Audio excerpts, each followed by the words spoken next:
السلام علیکم ساتھیوں، کہا جاتا ہے کہ سندھ کے حکمران راجہ داہر کو جب اموی سالار محمد بن قاسم کے ہاتھوں شکست ہو گئی تو ان کی دو بیٹیوں سوریہ اور پریمل کو محمد بن قاسم نے راجہ کی ہلاکت کے بعد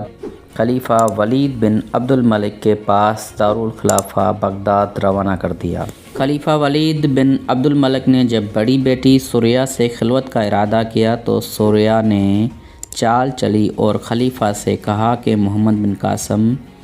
پہلے ہی ان کے ساتھ خلوت اختیار کر چکا ہے، وہ اب خلیفہ کے شایان شان نہیں رہی۔ غصے میں خلیفہ کو تحقیق کا ہوش نہ رہا اور انہوں نے اسی وقت محمد بن قاسم کے نام پروانہ جاری کر دیا، وہ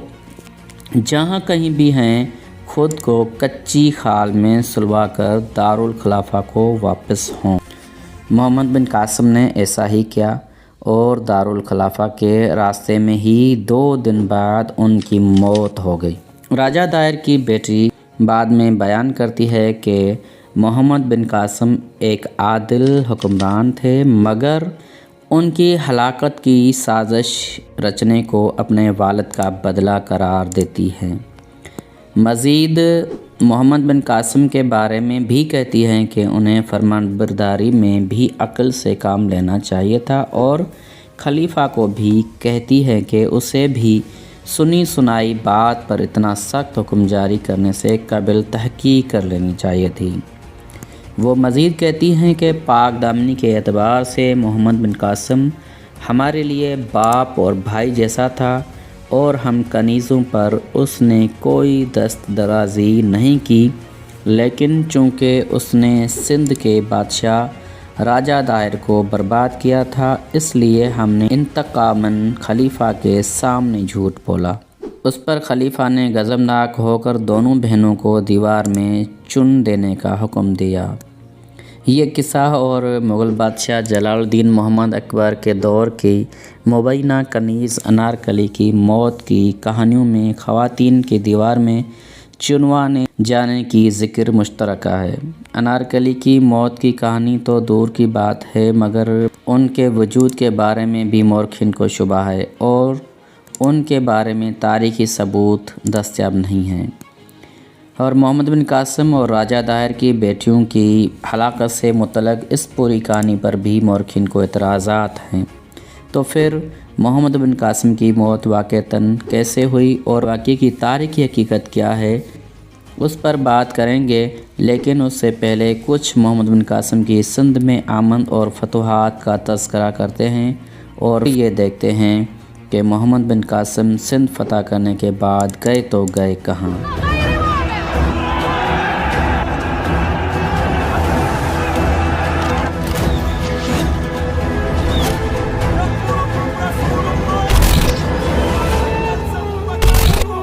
کراچی سے بلوچستان جاتے ہوئے راستے میں مکران کوسٹل ہائی وے کا آغاز ہوتا ہے، جو اپنے آپ میں حیرتوں سے بھرپور سڑک ہے۔ یہیں پر تھوڑا آگے جا کر بائیں جانب ایک پتھر کی تختی پر لکھا ہے کہ یہاں فاتح سندھ محمد بن قاسم کے سپاہیوں کی قبریں موجود ہیں۔ نامور مصنف و محقق سلمان رشید کے مطابق یہ قبریں محمد بن قاسم کے ساتھیوں کی نہیں ہیں، کیونکہ 8ویں صدی میں عرب سندھ کے چوکنڈی قبرستان جیسی نشق و نگار قبریں نہیں ملتی ہیں، اور ویسے بھی قبروں کا یہ طرز تعمیر تقریباً 16ویں صدی کا قرار دیا جاتا ہے۔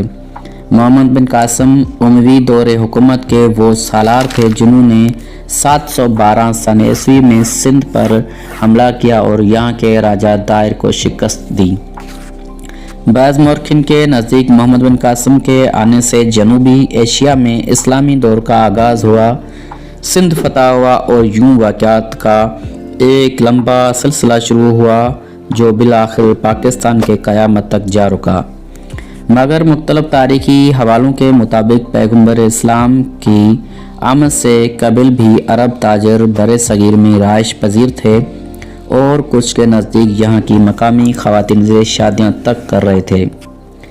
کتاب the great Mughals and their India میں مصنف فریڈرک کولیئر اس حوالے سے لکھتے ہیں کہ انڈیا کے جنوب مغرب میں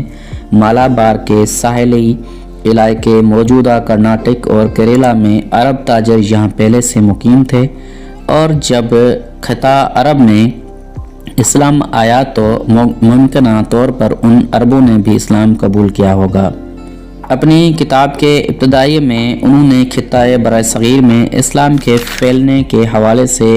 متعدد نظریات کا ذکر کیا ہے، جس میں ہجرت، تلوار، خوف، صوفیہ کے عمل اور تبلیغ، سماجی رتبے کے حصول اور پرامن روابط مثلاً تجارت اور باہمی شادیاں شامل ہیں۔ وہ لکھتے ہیں کہ جبری طور پر مذہب کی تبدیلی کے چند واقعات کا انکار تو نہیں کیا جا سکتا، تاہم کئی دیگر علاقوں مثلاً مالابار کے ساحلوں میں اسلام کی کامیابی کا تعلق جبر یا مسلمانوں کی عسکری اور سیاسی برتری سے نہیں تھا۔ اس کے علاوہ ان کے نزدیک نئی مذہب کے مضبوط اور مساوات پر مبنی پیغام کا اثر بالخصوص نچلی ذات کے افراد پر ضرور ہوا ہوگا، چنانچہ وہ اس علاقے میں پہلے سے عربوں کی موجودگی کا حوالہ دیتے ہوئے 712 عیسوی میں محمد بن قاسم کی آمد سے کئی قبل برِ صغیر میں اسلام کی آمد کا عرصہ متعین کرتے ہیں۔ احمد بن یحییٰ البلاذری نے اپنی کتاب فتح البلدان میں محمد بن قاسم کی ہلاکت کے بعد کے واقعات خصوصی تفصیل سے بیان کیے ہیں، اور یہ بھی بتایا ہے کہ کیسے بہت سے مفتوحہ علاقے مسلمانوں کے ہاتھ سے نکلے، کسی نے واپس اپنا پچھلا مذہب اختیار کر لیا تو کسی نے مسلمانوں سے اپنا معاہدہ توڑ لیا۔ پھر سوال یہ پیدا ہوتا ہے کہ کیا محمد بن قاسم سے پہلے کوئی مسلمان مہم سندھ میں آئی تھی یا نہیں؟ بلازری کے مطابق خلیفہ دوم عمر بن خطاب کے دور میں 15 ہجری میں انہوں نے عثمان بن ابو العاص الثقفی کو بحرین اور عمان پر گورنر مقرر کیا، تو عثمان نے ایک فوج تھانہ یا تانا کی جانب بھیجی۔ اس کے علاوہ اسی کتاب میں مصعب نے لکھا ہے کہ عثمان کے بھائی الحکم نے اپنے بھائی المغیرہ ابن ابو العاصی کو خلیج دیبل کے جانب بھیجا، جہاں انہوں نے دشمن پر فتح پائی۔ لہٰذا محمد بن قاسم سے پہلے عرب مسلم ہندوستان میں آئے تھے، لیکن اس بات سے بھی انکار نہیں کیا جا سکتا کہ اسلام کو سندھ یا ہند میں زیادہ مضبوطی یا پذیرائی محمد بن قاسم کے سندھ فتح کرنے کے باعث ہی ملی۔ فتح البلدان کا ترجمہ سید ابو الخیر مودودی نے کیا ہے، جس میں انہوں نے دیبل کو تو دریائے سندھ کے قریب واقع ایک بڑا تجارتی شہر قرار دیا ہے، مگر تھانہ کا ذکر نہیں کیا کہ یہ کون سا شہر ہے۔